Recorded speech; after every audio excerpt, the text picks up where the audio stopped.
Awesome. I'm very happy to be here. Is this on right now, the recording microphone? Okay, awesome.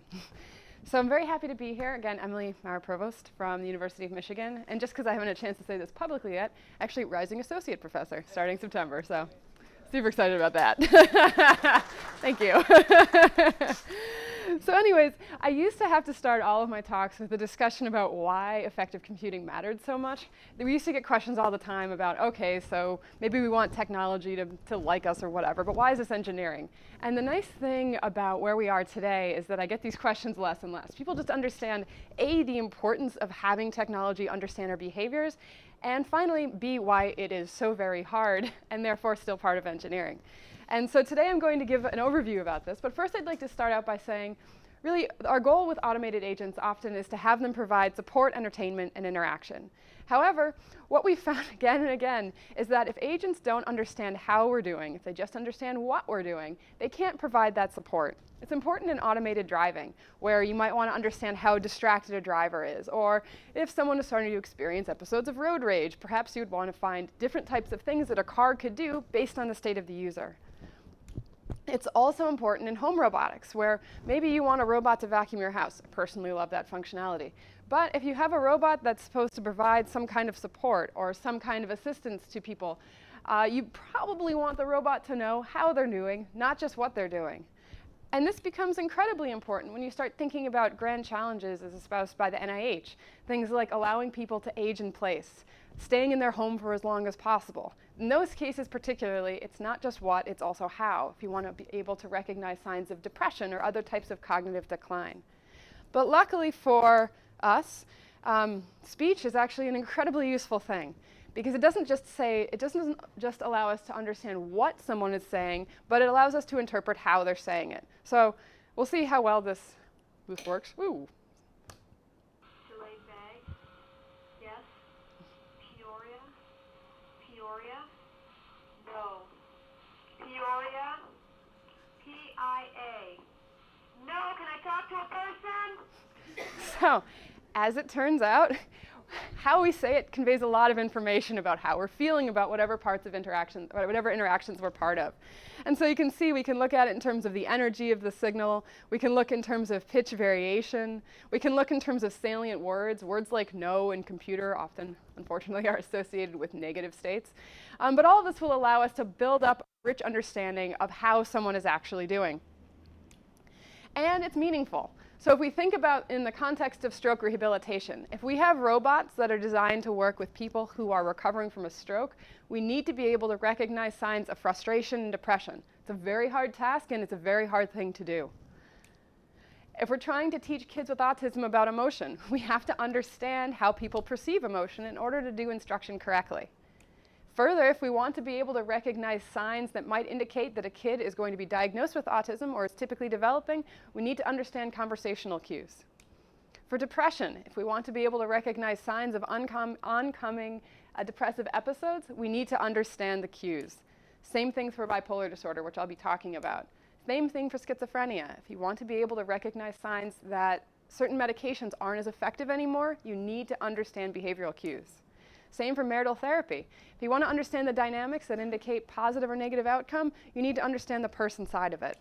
And then finally, what we'd really like to do is figure out how to integrate all of this information so that our interactive agents can begin to do things that are representative of what people might actually be doing.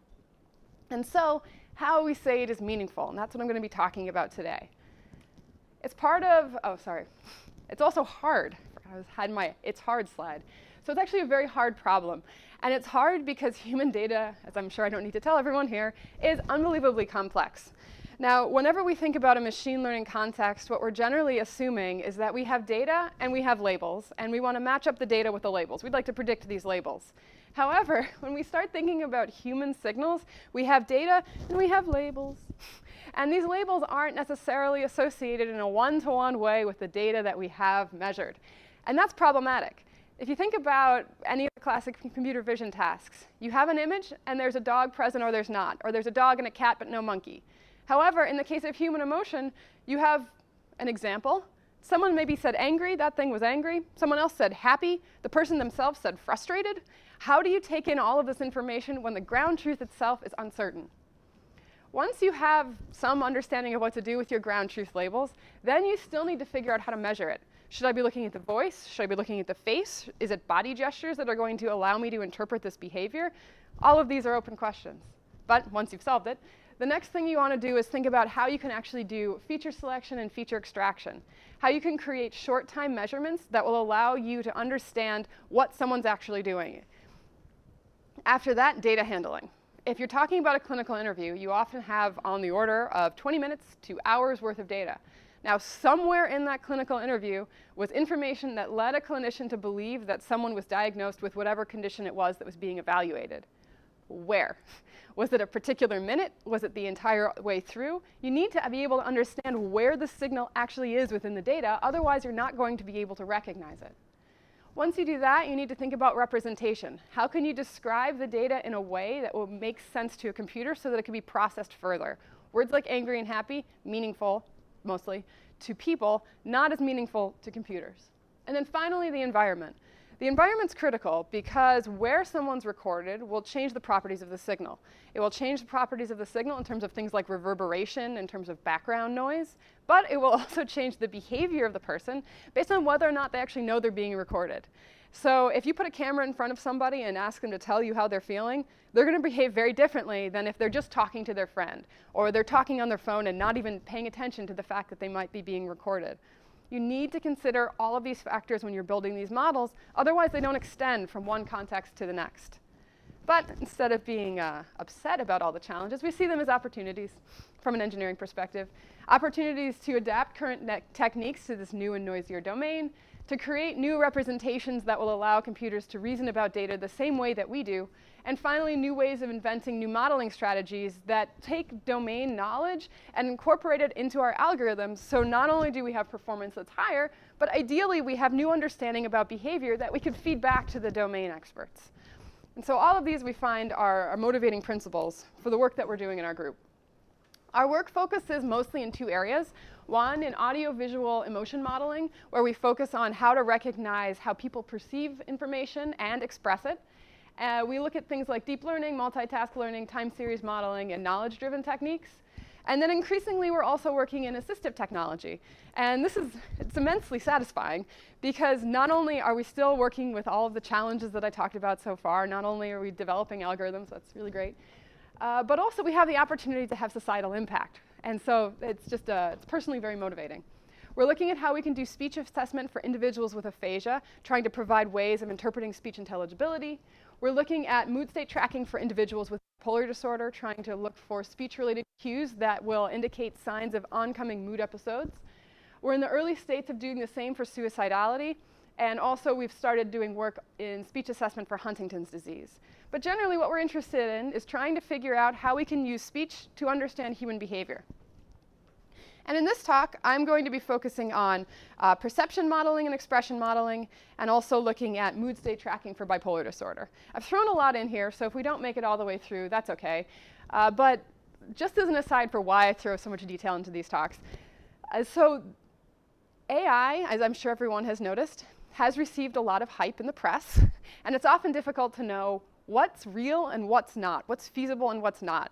And so I think it's always important when you're looking at results to really understand the how behind whatever happened, so that it's easier to interpret any kind of popular description, especially actually affective computing is showing up more and more in the news. And so we're going to talk a little bit about feasibility and how these things actually work. But first, the general motivation for these types of studies is this idea of multiple timescales. The speech signal, as it turns out, encodes a lot of information, which is both great and very difficult. At the lowest level, it encodes lexical information, speech content. It allows us to understand what someone's actually saying. This is at the millisecond level. At a slightly higher level, we have expressions, which allow us to have pitch contours and energy patterns, for example. At larger timescales yet, we have emotion. If we extend further, we have mood. And then finally, we get to things like emotional disorders, things that will affect people's behavior over the course of weeks, months, and years. And then personality traits will affect people over the course of their lifetime. Now, all of this information is packed into every single example of speech. And so what we have to try to do is figure out how to isolate the things that we actually care about and control for the things that we don't, which is a challenging modeling problem, but it's what motivates all of our work. And so the thing that we generally are trying to do is detect human behavior from speech. If we're talking about emotion, we're almost always talking about valence, which is positive versus negative, activation, calm versus excited, or categories, things like angry, happy, sad. If we're talking about mood, it's often in terms of clinical definitions, things like depression or suicidality, and diagnosis would be things like Huntington disease and aphasia. But in all cases, it does the same thing, which is we have some kind of conversational speech data, we extract the speech signal, and then we move from this speech signal to some kind of a ground truth by extracting features or these short time measurements, developing some kind of a model that's designed to predict, given those measurements, to output, in this case, a continuous assessment of valence and activation. But as I said, speech is super complex. It encodes information about environment, lexical content, individual differences, emotion. Among other things. These are just some of the things that it encodes. But the first thing that I want to talk about is how we can actually use speech to recognize emotion when individual differences are present. And so the question really is, how can we predict emotion from speech? The critical component from an engineering perspective is generalizability. Generalizability means that you have a model that's trained in one context, and it might feasibly work in another context. Sounds straightforward, really isn't. It's actually a really hard problem. And so what we argue is that we shouldn't be using things like categories, things like angry, happy, sad, and neutral. The reason why is that although these categories definitely mean something to us, and there's a lot of interesting research that's shown that they're areas in the brain that process and produce this information, they're really hard to extend. If you take, for example, fear, we understand what fear means. We understand that it would be a useful thing to recognize. However, consider my fear of being chased by a bear, my fear of failing an exam. Both of these things are fear. However, my behavior looks nothing alike. And so what we want to try to do is find a way to describe emotion in a way that might mean more from one context to the next. And so we're motivated by this idea of core affect, which is focusing on observational aspects of behavior. We also want to investigate rich representations that capture ambiguity. And the reason why we want to focus on ambiguity is that emotion is ambiguous, and we don't want to discount that factor. There's ambiguity that comes from expression, ambiguity that comes from perception, there's ambiguity that comes from our classification algorithms themselves, and we can pretend that that ambiguity is not there, but it is. And so we want to find ways to work within that framework to develop something that will allow us to interpret this information rather than just throw it out. So we want to retain information about evaluator disagreement. If people tell us that they perceive a wide range of emotions given a piece of data, that's great. Let's try to use that. And so what we're going to do in this part is estimate distributions over evaluators. Not one label, but how people in general might perceive information. So categorical description, we talked about a bit already. A dimensional description just means that we're describing emotion in terms of properties, almost always activation, which is low to high, so calm versus excited, and valence, negative to positive. And this is the framework that people often use. The nice thing about the categories is they map right on. Anger is a negative high activation emotion. Happiness, which is hard to see, is a high activation positive emotion. Sadness is low activation, negative. But we're going to be avoiding these categories and just focusing on the dimensions themselves, again, motivated by this idea of core affect. But even if we have dimensions, we have disagreement in evaluations all the time. That's not uncommon. So if someone sees an example, one person might see it's negative, someone else might see it as negative, someone else might see it as neutral, and another person might see it as neutral. The common practice for integrating this sort of information is to take an average. That means that we integrate all of this information together, and we predict quasi-negative. That's great. I mean, this is something that we do. It works fairly well. But the problem is that nobody said this was quasi-negative. It was either neutral or it was negative. No one said that the average was true. And so what we want to understand is, how can we build distributions that will allow us to keep the variability? We're arguing that variability is signal, it's not just noise. And so if we can work with it and capture this information, we'll be well positioned to have a better understanding. And so previous research, the way it's handled this stuff is generally just to consider variability as noise, average it out. Or it's used inter-rater variability as a component of its system, generally to try to predict something that has the same error patterns as a human. There's been work in music and motion recognition using only audio, and it's used high numbers of evaluators. But the limitations of what we've seen so far is that in general, especially in the first case, we are removing information about variability. We're requiring large numbers of evaluators, which given large data sets is actually very expensive in time and in money. Using only single modalities and not exploiting short time patterns. That means if we're given a long piece of data, we're just usually looking at statistics over the data and not considering how variations over smaller timescales might tell us something important about what's being expressed. And so in this work, we're retaining variability with small numbers of evaluations, using multiple modalities, and exploiting short time patterns. And I'll talk about how we're actually doing this in the slides that follow. So first, the data, then methods, results, conclusion. So the data are taken from a publicly available data set called MSP Improv.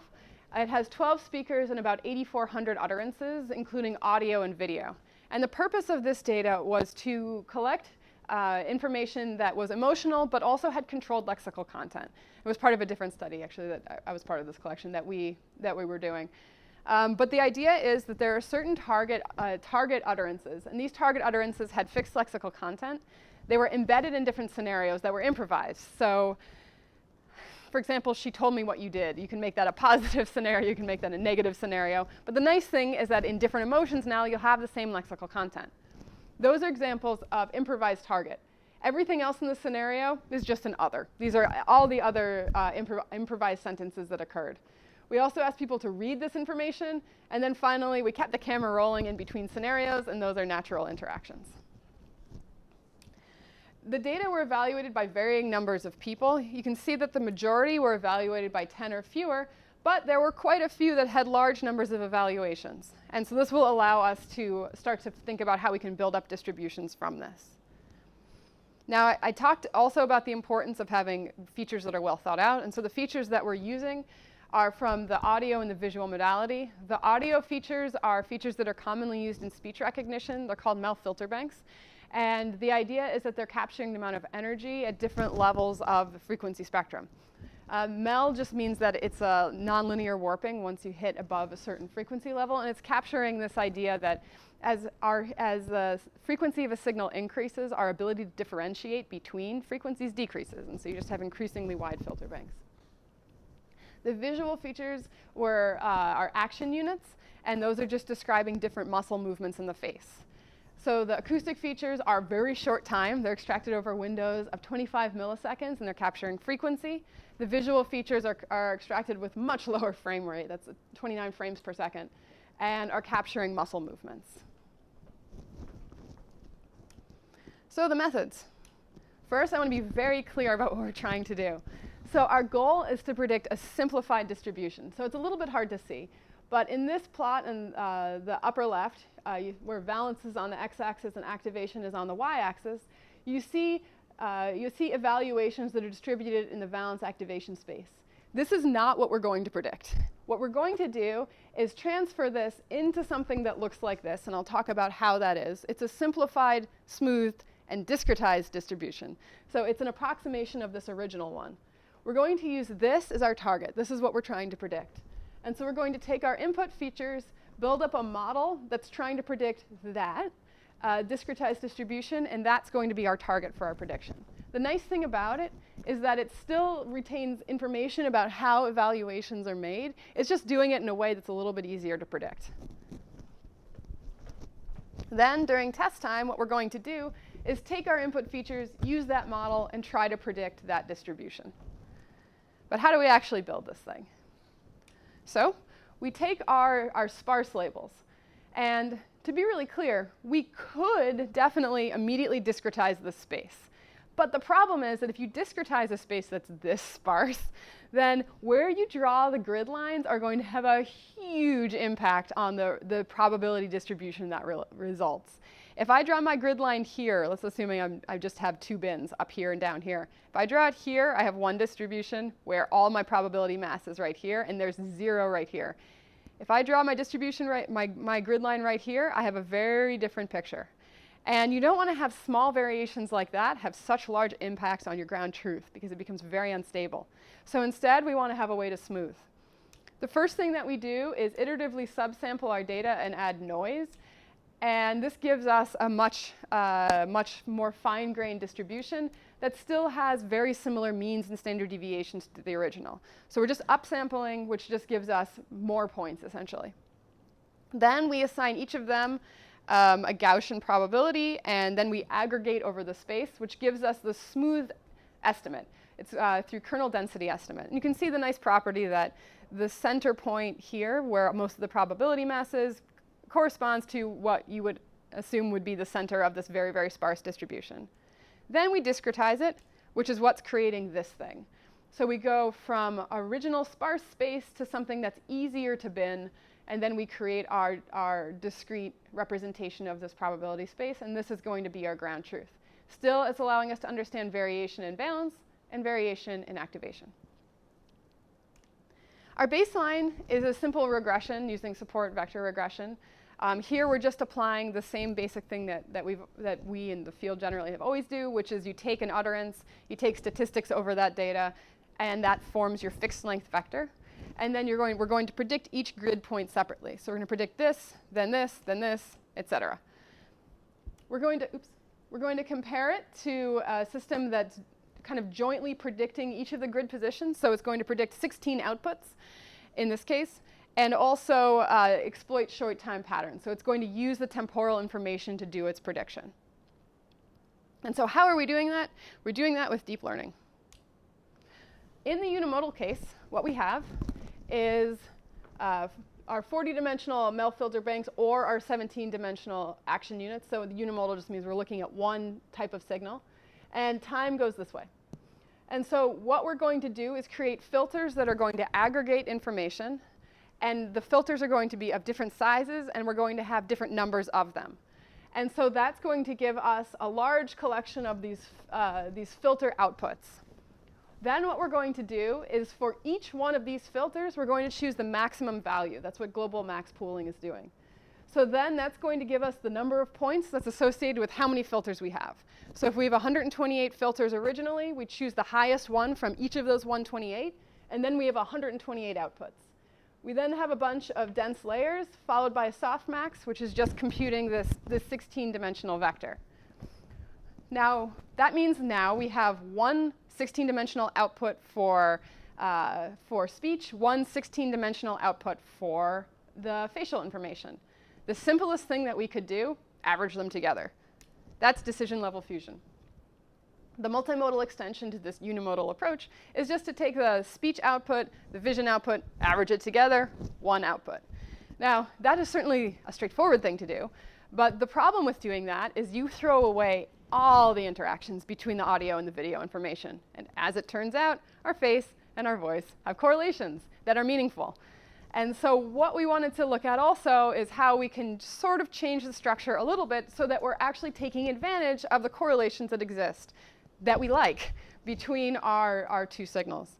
And I threw the that we like because for a long time, because of the way we were doing our modeling, correlations were bad. They were violating the assumptions of our models.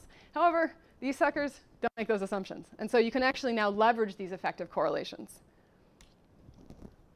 And so what we do is actually very similar. We have the speech input. We have the facial action unit input. In both cases, we are doing the same generation with filters and performing global max pooling. So this part is exactly what we saw on the previous slide. The only difference is now that after global max pooling, we have an input to our dense layers that's a concatenation of the output of our speech and the output of our vision. Then we have a bunch of dense layers that, again, are predicting that 16-dimensional output. Yeah? For this max pooling step, Uh-huh. you're taking the maximum over all of the action units and all of the time points, so like different features in that layer could have different times and action units, is that right? Kind of. So we can consider each one of these little squares as a 17-dimensional input. And so these filters are actually taking in, let's pretend that there's this ... is actually just one thing. This would be taking in four action unit sets calculated over time. So this would be this is a 4 by 17 dimensional vector. For each frequency, though, or For each filter? Yep, for each filter input will have a 4 by 17 dimensional input, and then we're going to slide that filter over in time. And so it's going to give us an output at each time step that's the filtered version of this 4 by 17 vector. Then, so that will then give us a series of outputs. We're going to choose the biggest one. That's what the global max pooling is doing. The biggest one over time. The biggest one over time. So that's going to give us, for each one of these things, will give us one value. And then that is what forms our input right there. Good question. And so this is now going to give us this 2D probability. It's flattened, just means that it's in a line instead of a square. Easy to remake a square. And then we're going to assess the quality using total variation. Total variation is going to ask, in a grid-by-grid way, how close am I to my original target? So if we assume that x is our original target, you can look, these are just visualizations of what total variation of 0.3, 0.6, and 0.74 would look like. You can just see as the total variation gets bigger, which is bad, you can see that the distribution is sort of spread compared to the original one. So we're always shooting for lower. Lower is better in this case. The experimental resolutions are 2 by 2 and 4 by 4. These images are all 4 by 4. And we found that the patterns are very similar in 2 by 2 and 4 by 4. So the results that I'll show are all going to be in the 4 by 4 case. The pattern's the same for 2 by 2. And we also do speaker-independent training and testing. So I was talking about generalizability earlier. That's why you do something like this. This means that you create the model using n-1 speakers, and you test on the last speaker. And then you do that over all speakers. So in all cases, you are never seeing that speaker until you test the model on that speaker. OK, so what happens? So first, chance. Always important to say, if I just randomly output things, what is my performance? It allows you to understand how much improvement you actually have versus something that's doing something truly simple. So the uniform distribution, which just means that all grids have the same value, would give us a total variation of 0.68. That would be, using the image we saw previously, sort of in between these two values. The mean distribution of the training set just means that we take the mean distribution of the training set and then output that for every single test and calculate our error in that sense. That gives us 0.596. And what we're going to be looking at are the results for SVR and CNN. CNN is the deep learning method we're using. Across the audio-only, video-only, decision-level fusing, which is where we're fusing at the outputs, and representation-level fusion, which is when you're fusing earlier before you use the dense layers. So the first thing of note is that CNN outperforms SVR for audio and multimodal using a paired t-test. You can see here that in the cases of audio, decision-level fusion, and representation-level fusion, the CNN, the deep learning method, is significantly better than the SVR method. We also find that representation-level fusion significantly outperforms unimodal models and decision-level fusion. In the case of the CNN. We're only considering CNN here. So what that's telling us is that it's important to not fuse after you've already made your decisions, but to fuse earlier, to take advantage of these multimodal interactions. And actually, newer work in our group has looked at fusing even earlier, which is, as it turns out, even more beneficial, because they're very low-level interactions, which maybe I could talk about afterwards, that go on between how we're coordinating our face and our voice in really interesting ways. We also try to predict valence and activation separately. So we just marginalize. That means that we're going to collapse the representation into low valence versus high valence, low activation versus high activation, and then try to do the same predictions. What we find in general is that activation is easier to predict than valence. You can see that because in the case of CNN here, the total variation for activation is lower than valence for both audio and video. What we find is we support findings in the literature that activation in general is easier to predict from audio, and that valence in general is easier to predict from video. This is something that people have found again and again. And so when I was talking at the beginning about the importance of understanding what you should be measuring, that's why. Activation is an audio signal, valence is a video signal. And so if you're trying to get valence just from speech, it's very, very difficult. We also find that decision level fusion does not improve over the better modality. So what that's saying is that if you're trying to predict valence and activation individually, decision level fusion is much too late. The significant improvements only happen in the case of representation level fusion, which is again suggesting that when you're building these systems, it's really important to think about not just what network structure can you use that's sort of new and late breaking, but what does it actually mean about how the signals themselves are interacting? Because if you're not thinking about that part, then the systems that you're building are not going to be well tailored to the domains of interest. But since these numbers are not super exciting in and of themselves, here are some examples of what these things actually look like. So this is someone laughing, and our ground truth has relatively or very high valence in general, and sort of moderate levels of activation, and our system predicts something that's very, very similar. Same thing for this example. There's no sound on these, which is, I don't know if you can see his face. He's not looking super pleased. And it has a relatively low valence and moderate activation. Our system does well again. This is an example that's a little bit more ambiguous, generally positive. Our system picks up on that, but with a total variation of 0.485. And the reason I highlight this one is that is actually the average system performance. And so what it's showing is that even when the system is a little bit uncertain, it's still capturing things that are sort of generally in the right quadrant. And that's actually quite nice, because if you wanted to use this as input feature to something else, then having a system that's generally outputting things in the right area is going to give you some kind of prediction ability, which is great. And so, in conclusion for this part, what we found in general is that temporal patterns first matter a lot, and considering the interactions between the different channels matters a lot. And so what we're excited about is this ability to capture rich information about the variation in perception, and sort of honing in a little bit on the subtlety or ambiguity that comes from expression. Things are not always clear, and if we expect them to be clear and treat them as they're clear, then we're missing out on critical information. And our long-term goal is to use these methods in interaction and in understanding health. Because as it turns out, health is even more complex. That's when you have all of the things interacting. And so what I'm going to talk about next is this idea of how we can support healthcare by using speech, among other things.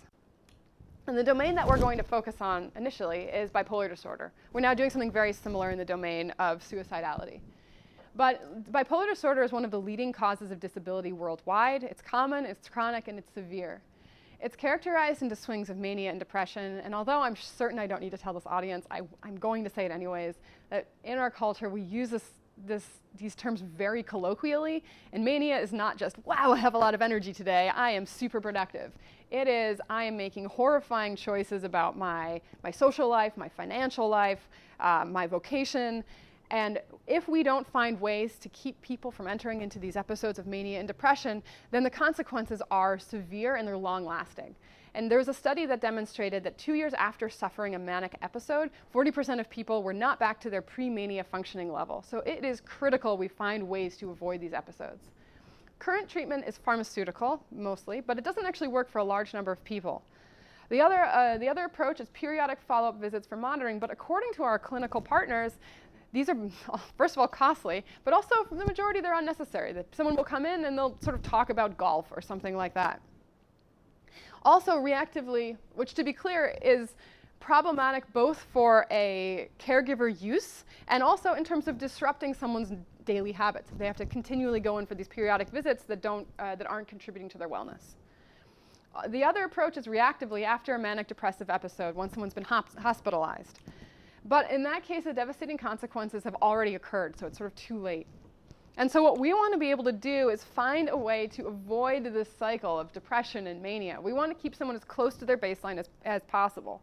And since we're in Michigan, we use the check engine light idea. We want to say, okay, someone is starting to have risky behavior. So instead of allowing them to swing into episodes of depression and mania, we want to find a way to notify a clinician or a caregiver or the person themselves to find a way to keep them closer to their healthy baseline. And so what we're looking for are early warning signals that will lead to better care. Things that will allow us to reduce episode severity, decrease the length of hospitalization, extend mental health coverage, 80% of psychotropic medication in this country prescribed by primary care physicians, improve patient scheduling, and not introduce additional burdens. But luckily, speech is a target for wellness monitoring. We know that speech acoustics change in the presence of emotion, and our hypothesis is that speech can be used accurately to estimate mood in the wild. In engineering, it's a weird phrase, in engineering, in the wild just means not in the laboratory. And so we want to try to figure out, when you take people out of these controlled environments, if you can still use speech to do these types of experiments. As I pointed out earlier, the environment in which someone is recorded shapes their behavior in part because it changes the signal itself.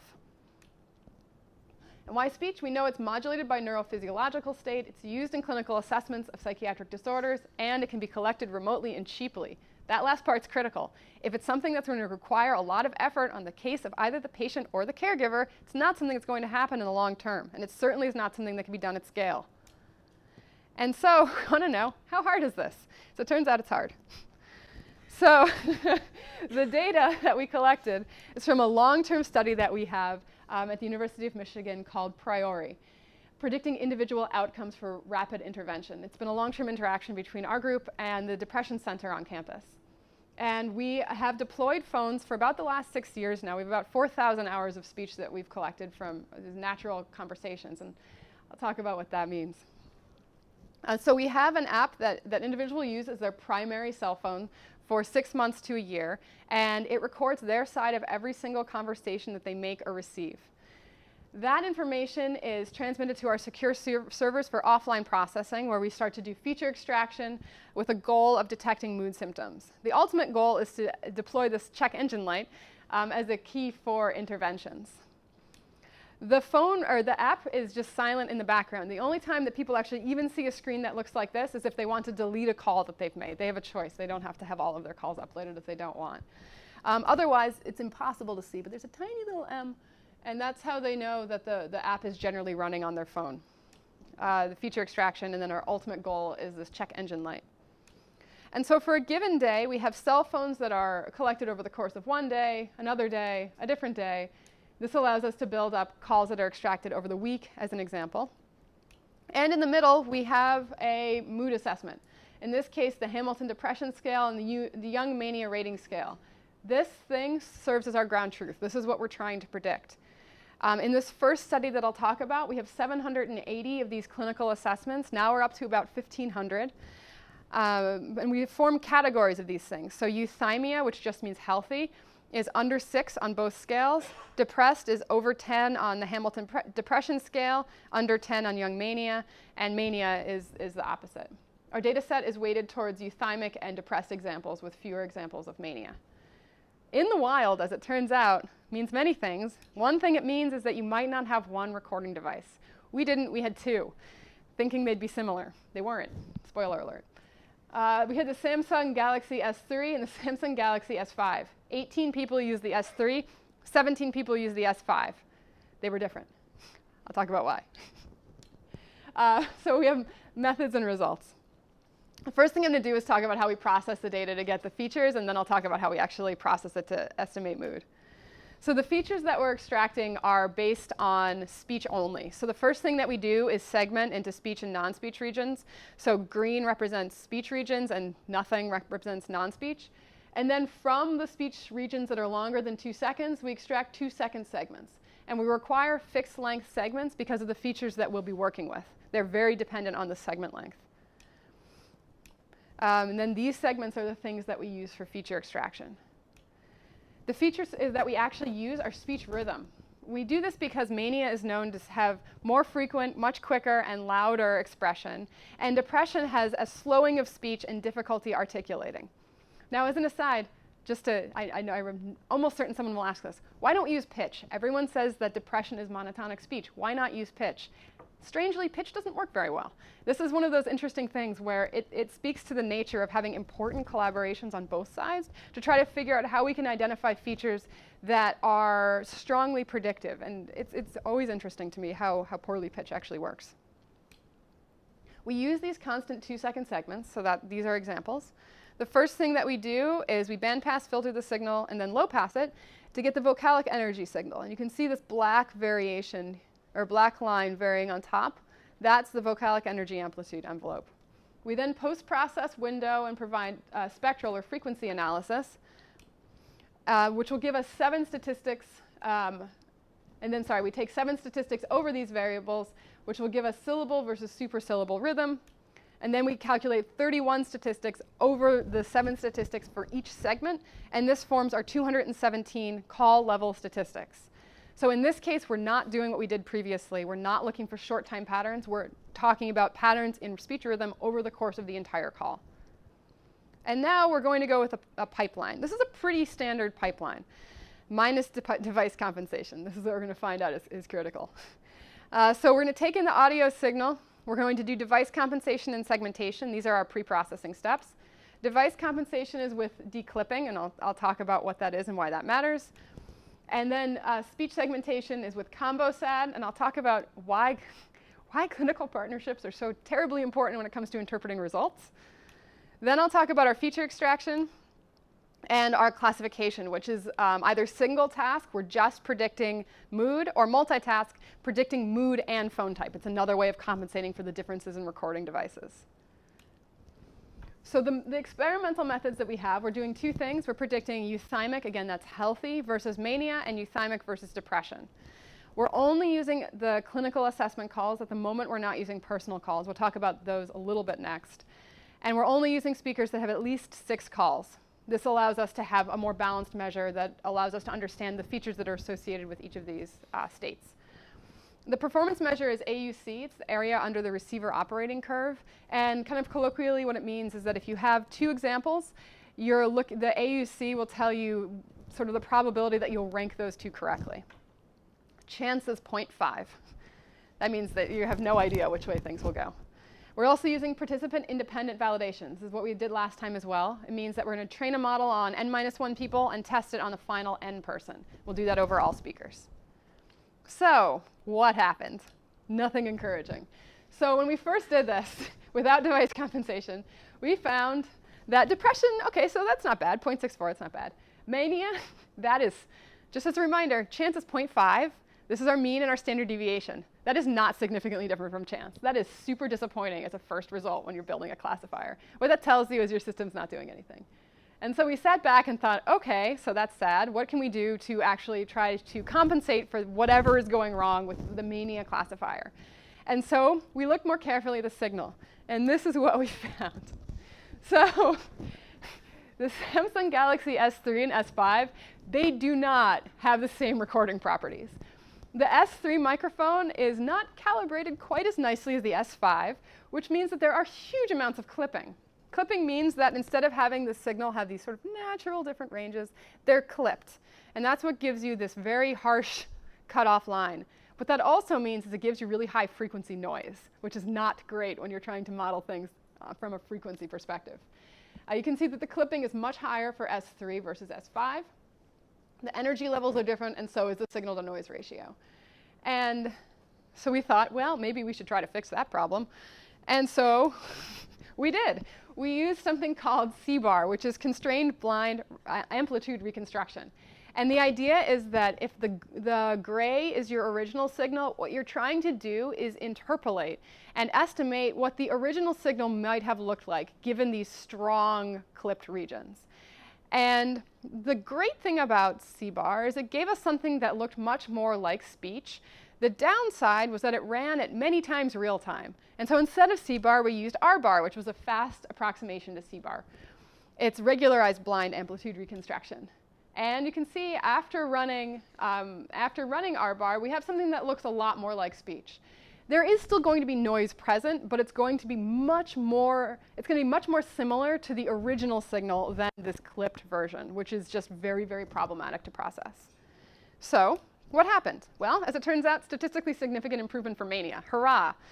Now, when we said this to our clinicians, they said, oh, that's interesting. That's what we would expect. And we were like, oh, really? Tell us more.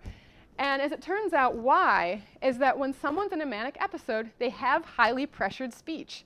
That is the kind of speech that would get clipped. The fact that we don't have significant improvement for depression is because we also didn't have a lot of clipping in the case of depression, which I think is sort of interesting. Again, pointing out the importance of always talking about your results with domain experts. The next thing we wanted to understand was the impact of segmentation. So segmentation, I'm going to go through this super quickly. I'll just say we segment the signal using a noise-robust method. And we wanted to try to figure out what the impact of segmentation is, or really what happens if we don't segment. What happens if we leave all of the silence in and still do our feature analysis as we were just talking about? That means that speech is not the only thing being analyzed in these 2-second segments now. Speech and silence are. And what we found out was surprising.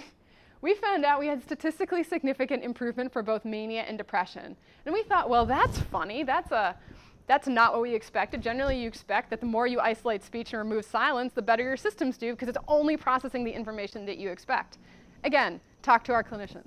They said, oh, that makes sense, because when someone's in a manic episode or a depressive episode, and you ask them the questions about their symptoms, you'll have a large amount of silence, because remember, it's just one side of the conversation, followed by a lot of answer from a participant. Large silence when the clinician is asking the question, large answer from a participant. When someone's healthy, silence from the clinician, yes, no. Silence from the clinician, yes, no. So if you don't include segmentation that's accurately isolating your signal, what you're capturing is the structure of a clinical interview. And that means that what you're getting is something that's very well tuned to recognizing essentially that someone's just saying yes and no a lot. And so again, critical to work with close collaborators. We also found, just going really quickly, the multitask learning aspect at the end, where we're trying to predict mania and depression, but also phone type, also allowed us to control for device. Now, what's exciting is that we were seeing significant improvement for mania in all these cases, but for depression, still no. And in fact, the only time we do see significant improvement for depression is when we do subject normalization. That means that we've made every single feature for all, so we made all the features for a given subject all have mean 0 and unit standard deviation. It makes them comparable. It's removing this interpersonal variation. That's the only time we saw significant improvement for depression.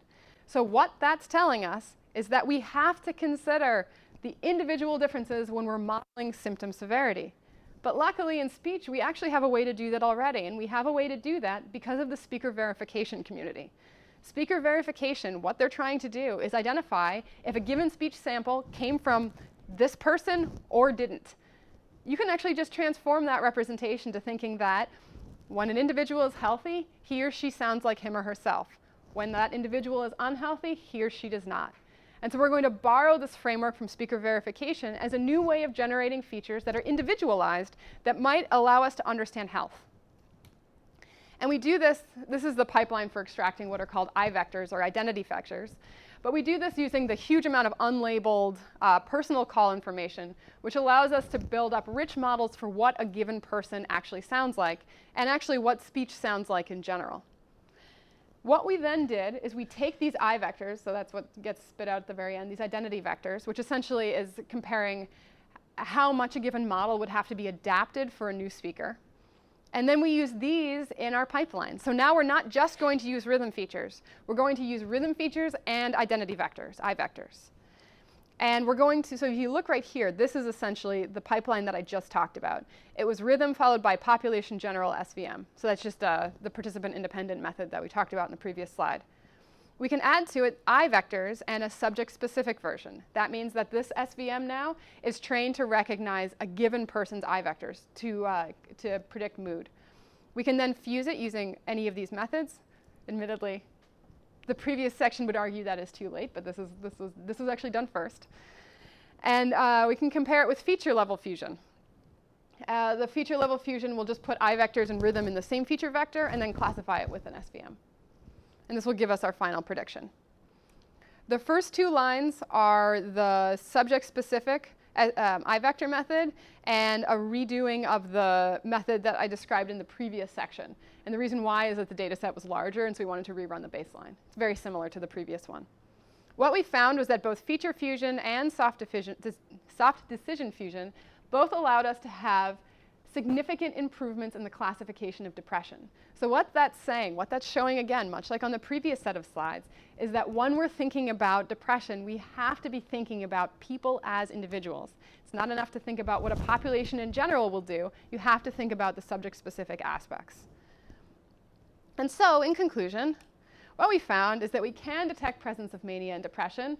It's important to counter variations in recording devices. There is no comprehensive solution, and it's important to study natural and representative data if you're ever hoping to use that data outside of the lab.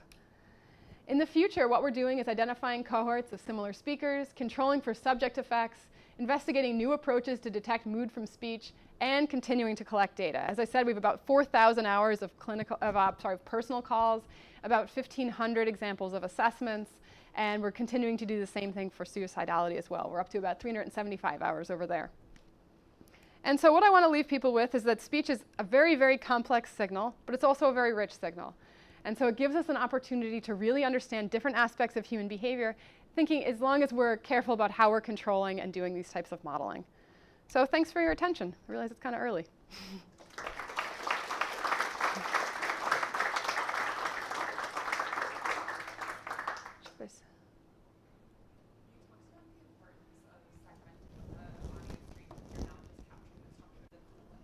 Uh-huh. But I'm also wondering if there are blank moments in the subject's own responses that are also indicative of disease. And maybe it's not as relevant in these cases, but for example, you might think of like an MCI, like early Alzheimer's, where there's word finding deficits. So you might.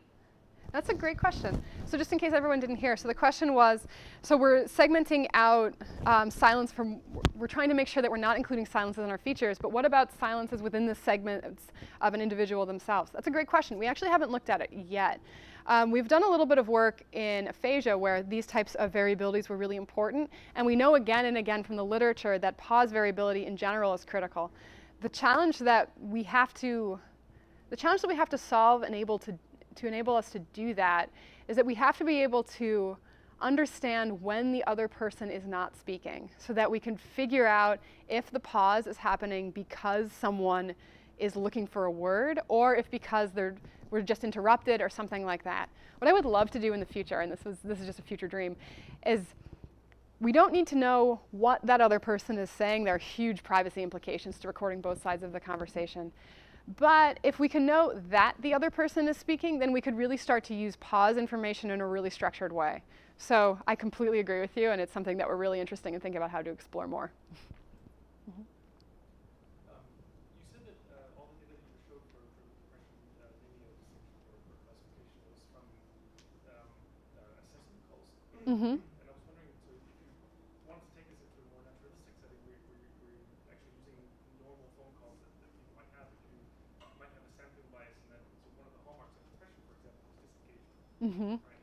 So people don't engage as much socially as those without.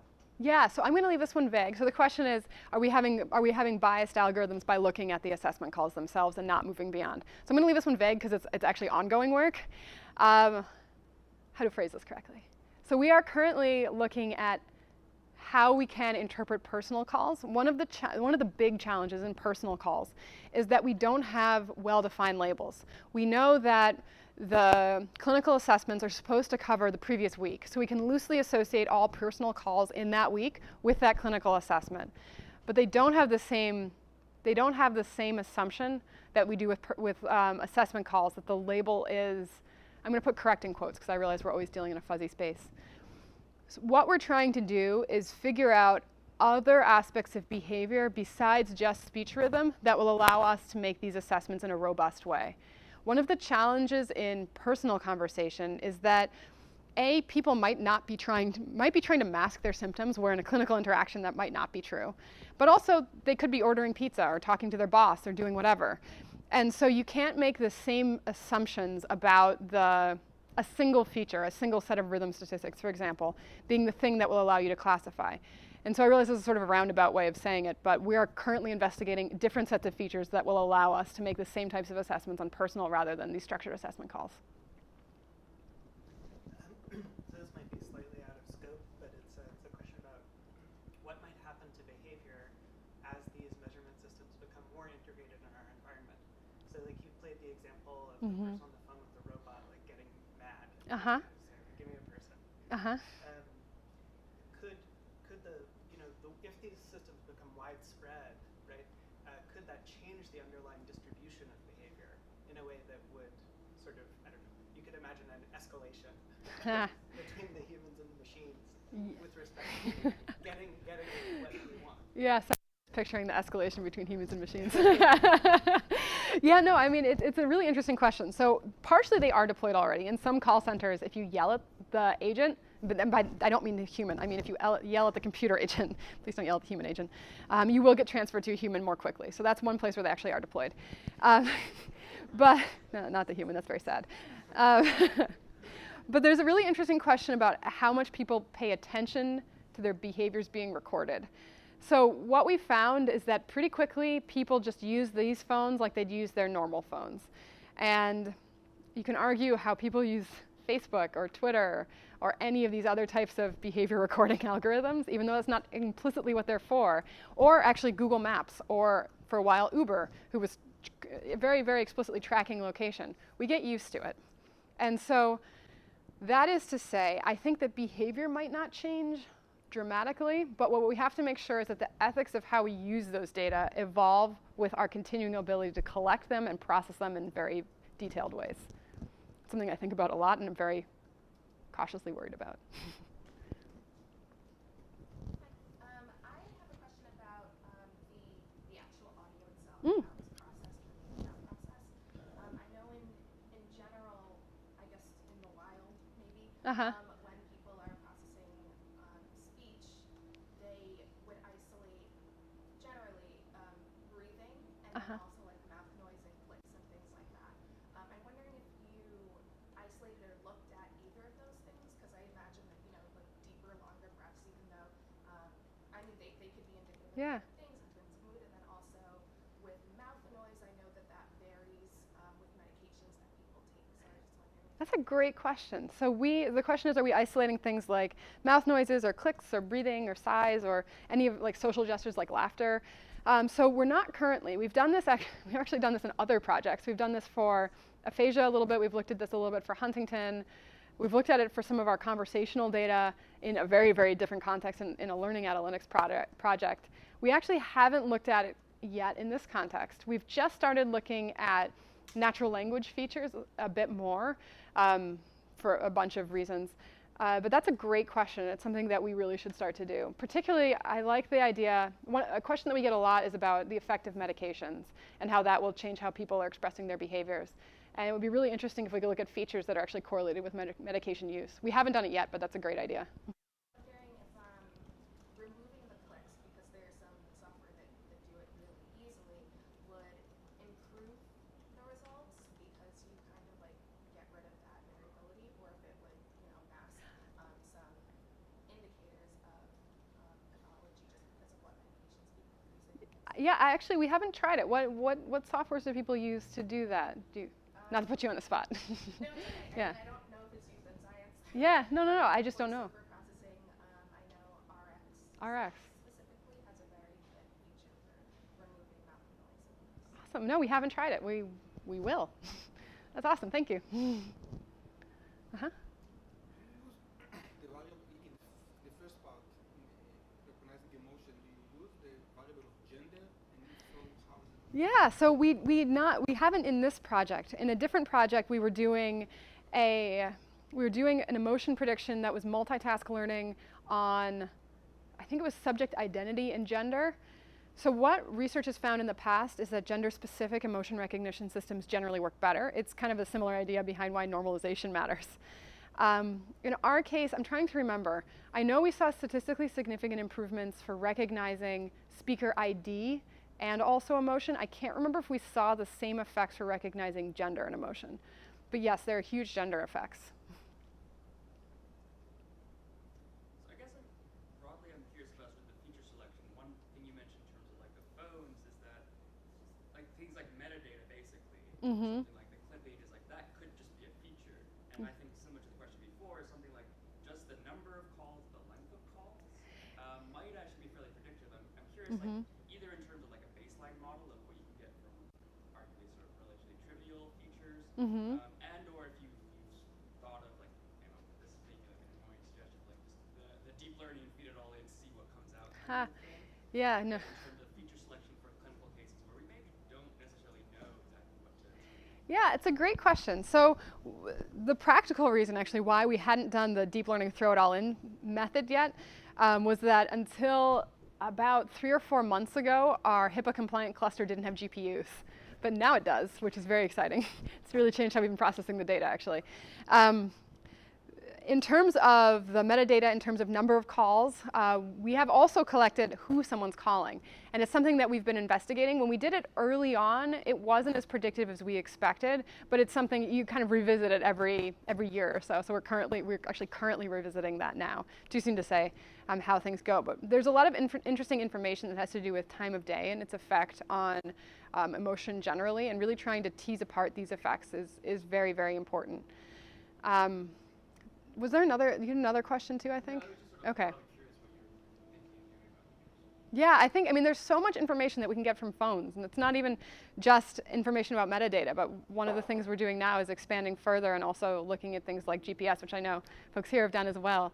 And so really just trying to get a very complete picture about who somebody is, because if someone's going to use a phone for 6 months to a year in the case of these types of studies, you can build a very rich pattern of what their behavior is, which again is why ethics have to evolve with our technologies.